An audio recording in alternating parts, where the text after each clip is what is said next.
atteignent plus de 100 mètres de haut. C'est un gigantesque En brasier Chine. à moins de 20 km de Tokyo, dans l'une des plus grosses raffineries du pays. Les oléoducs, pourtant fabriqués aux normes antisismiques, n'ont pas résisté à cette secousse. Plusieurs dizaines de citernes ont explosé, des millions de litres d'hydrocarbures se consument. Depuis 12 heures, les pompiers luttent sans relâche. En vain, le feu est disproportionné. Situation également incontrôlée dans le nord-est du pays. Au moins 2 autres complexes pétrochimiques sont actuellement dévastés par les flammes. D'autres raffineries sont submergées par les eaux. Sur toute la côte est, l'étendue des dégâts apparaît considérable. Il est trop tôt pour chiffrer les coûts de cette catastrophe industrielle, mais le bilan économique sera forcément très lourd. Plus de 15 millions d'habitants subissent les conséquences directes de ces incendies. D'épaisses fumées noires polluent la baie de Alors Tokyo. Clément, c'est où ces catastrophes, irrespirable. Clément? C'est en Chine. Et j'espère que ça continuera pas, parce que non, ça peut venir vers notre pays. Mais vous inquiétez pas, ça va s'arrêter, j'en suis sûr, ça fera. Merci. C'est en Chine. C'est en Chine. C'est en Chine et... 300 corps qui est mort. Des gens qui montent sur le toit et qui appellent des gens au secours qui jettent des grappes pour leur faire des signes. On signe, mon frère, où il veut aller. Le chaos engendré Regardez. par le tremblement de terre est sans précédent au Japon, comme ici à Sendai. Certaines routes se sont effondrées, un barrage a même cédé dans la province de Fukushima, où des habitations ont été emportées. Tout le long de la côte pacifique, les incendies de maisons ne se comptent plus. Je dois dire que les maisons et les immeubles endommagés sont instables. Et dans certaines zones fortement touchées, il y a maintenant des risques d'éboulement. S'il vous plaît, restez extrêmement prudents. Les secouristes multiplient Il y a des les enfants interventions là-bas, dans en des plus, bâtiments en partie effondrés sous les gravats. Les pompiers tentent de trouver d'éventuels survivants. Les hôpitaux ont accueilli toute la journée de nombreux blessés. Dans certaines provinces, comme ici au nord du Japon, les gymnases ont été réquisitionnés. Certains rescapés n'ont plus de maison. Couverture, nourriture sur des lits de fortune, ils s'apprêtent à passer la nuit.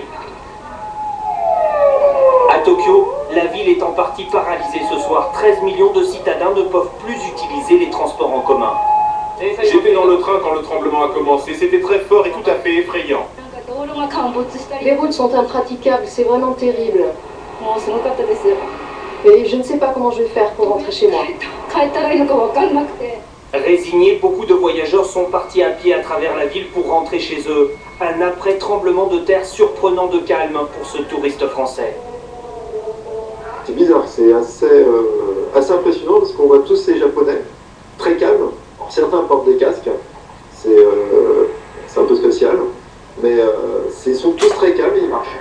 Certains contactent leur famille par téléphone. En vain, les communications sont fortement perturbées. À Tokyo, malgré les apparences, 4 millions de foyers sont cette nuit privés d'électricité. Et c'est justement à Tokyo que nous retrouvons l'un de nos Alors, confrères, Clément. Rousseau Yann, c'est la vie actuellement dans la capitale japonaise. C'est ça la réalité. C'est où ça, à Tokyo? Ouais, c'est à Tokyo, ouais. C'est en Japon. Les gens sont très calmes comme vous Il y a l'avez 3-4 dit. minutes, effectivement, ça a bougé. Je suis en haut d'une tour assez élevée, donc on l'a plutôt ressenti. Ça craque, mais bon, les immeubles sont bien équipés ici, et il n'y a pas eu pour l'instant de chute de vitres ou de chute de briques, de choses comme ça. Ça veut dire qu'on vous a dit de ne pas bouger, au fond, de rester dans les immeubles et de ne pas sortir. C'est qu'on est formé ici quand vous avez des formations régulièrement, et on vous apprend à vous cacher sous votre bureau. Tous les gens dans le bureau ont un petit casque, des rations de survie, du glucose, de l'eau. Et l'idée, c'est dès que ça bouge, d'aller vous cacher sous votre bureau et d'attendre que ça passe. Pour nous, il y a des mouvements comme il y a eu lieu cet après-midi. Les gens ont tendance à plutôt sortir et aller se mettre dans les parcs ou sur les esplanades de peur que des tours tombent. Donc cet après-midi, on a vu beaucoup des millions de gens aller se réfugier dans la rue, près du palais impérial où il y a la place et pas d'immeubles aux alentours. Est-ce qu'on a une idée, Yann Rousseau, du nombre de victimes? On parle de plusieurs centaines, voire de milliers. Dis-moi, est-ce que ça peut aller vers On va nous? clairement compter en milliers. Alors c'est loin, mais j'espère pas. Sur la ville de Tokyo, il y a eu des gens choqués, mais pas vraiment de gens blessés par de pierre Allô? par d'autres écoulements, éboulements. Ouais. Mais dans la région de Sendai t'as vu le bordel à Tokyo? qui sont sur cette côte, les ports de pêche. Bah là, c'est, je regarde les informations, je suis en train d'enregistrer sur YouTube, là. Merci beaucoup pour ce témoignage. T'as vu le bordel? Le Japon, on le disait, bah, c'est la fin du monde là-bas. Et l'inquiétude s'est portée immédiatement sur les centrales. 6000 personnes ont dû être évacuées, par exemple, oh là là. sensibles. 6000 11 réacteurs de la région. C'est dire que Kevin il voulait y aller faire ses bandes dessinées. Centrale, mais a pu être maîtrisée ce soir.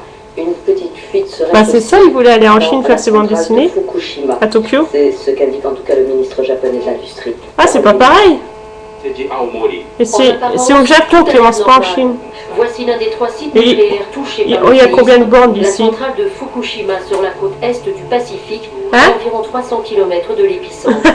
En contact avec leurs homologues japonais, non, combien les autorités françaises nucléaires font un premier bilan. L'exploitant japonais TEPCO a fait état d'une augmentation de la pression dans l'enceinte de confinement du réacteur, qui traduit probablement une fuite dans l'enceinte de confinement. Aucune radioactivité n'aurait pour le moment été décelée. C'est pas normal, tu vois tout ce qui se passe, même par ici, les inondations hier soir, on n'avait jamais eu. Hein. Les inondations hier soir, au moins 1,50 m, on n'avait jamais eu. Hein.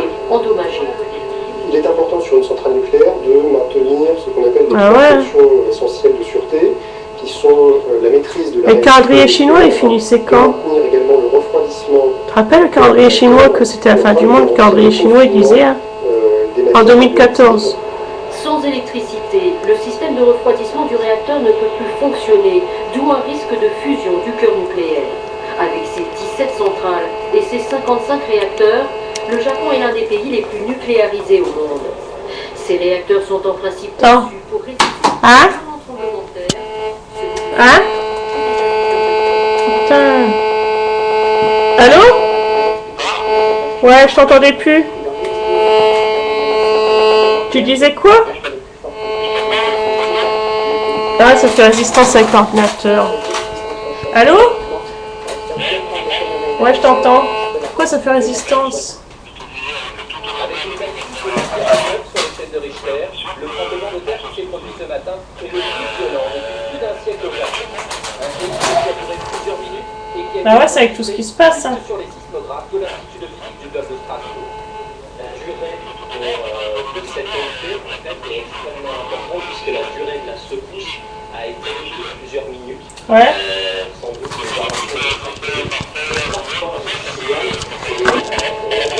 ça peut venir par chez nous. Ça peut venir par chez nous.